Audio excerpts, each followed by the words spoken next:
Congress passed comprehensive health care reform, even though a solid majority of Americans opposed it. Would you vote to repeal the health care bill? And if so, what role should government play in health care reform? Well, I have to stand for that because I wrote Newt Gingrich's public health care policy, and he read it into the congressional record. So I'll share with you what that involved. I would vote to repeal it. If we don't have the votes to repeal it, I would vote to defund it.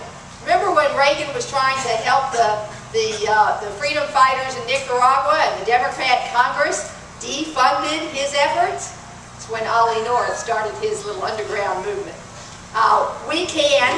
Every single new Congress starts fresh and can set its own spending suggestions. My proposal in the early 90s was for health savings accounts. In addition to health savings accounts, we could allow buying insurance across state lines. In fact, I don't really understand why that isn't allowed now. It would be an important improvement.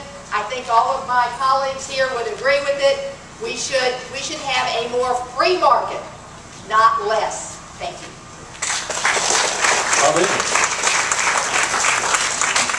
I voted no on the Democrats' health care bill, although you wouldn't tell that by a commercial running on TV right now.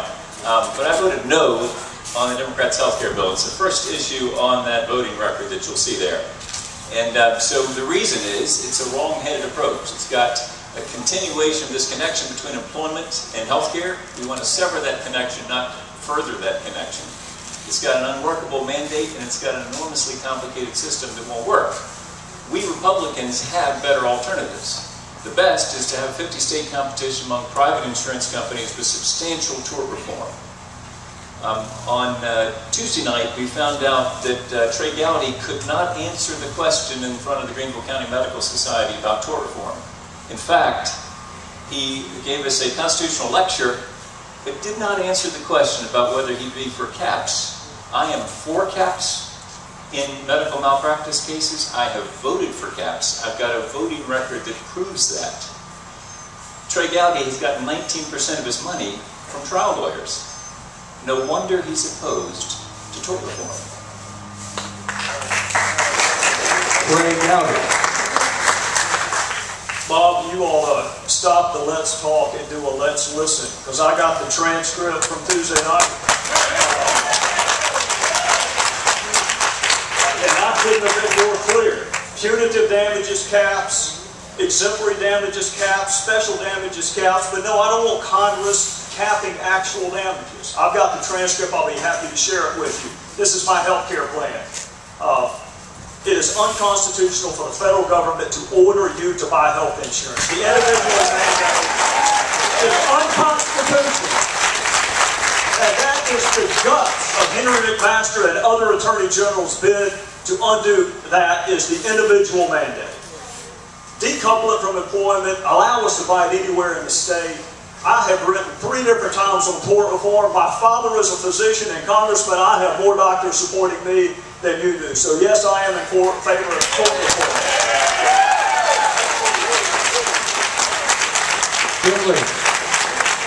I was the first candidate in the 4th Congressional District to sign the Repeal It Pledge. I am against the health care reform bill, which had nothing to do with health care or reform.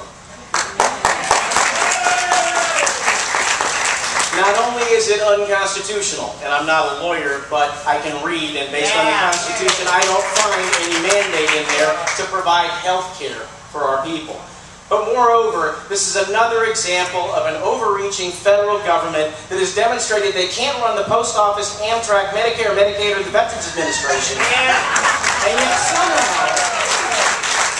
somehow we think we're going to have an agency that's going to have the care and personality of the IRS delivering our health care. This is insane. We need to repeal the bill. If we cannot get the votes to repeal it, I'll be standing on the floor of the House every day I can, pointing out all the nonsense that's in that bill, doing the job that, quite frankly, the media should be doing and individuals need to be doing to research and hold our government accountable.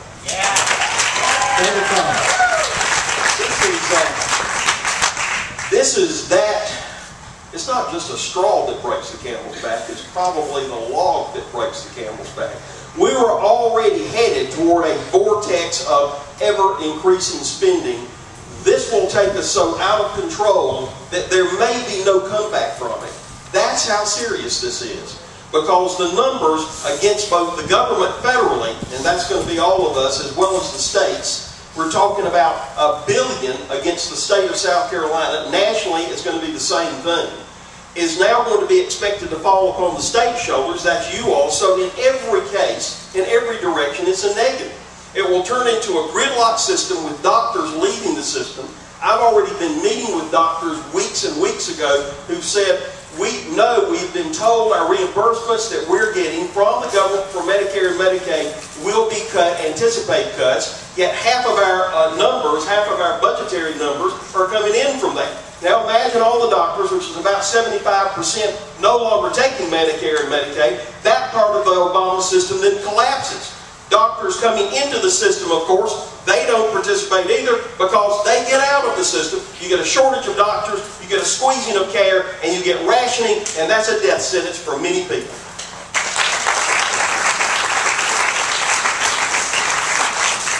Our next question will begin with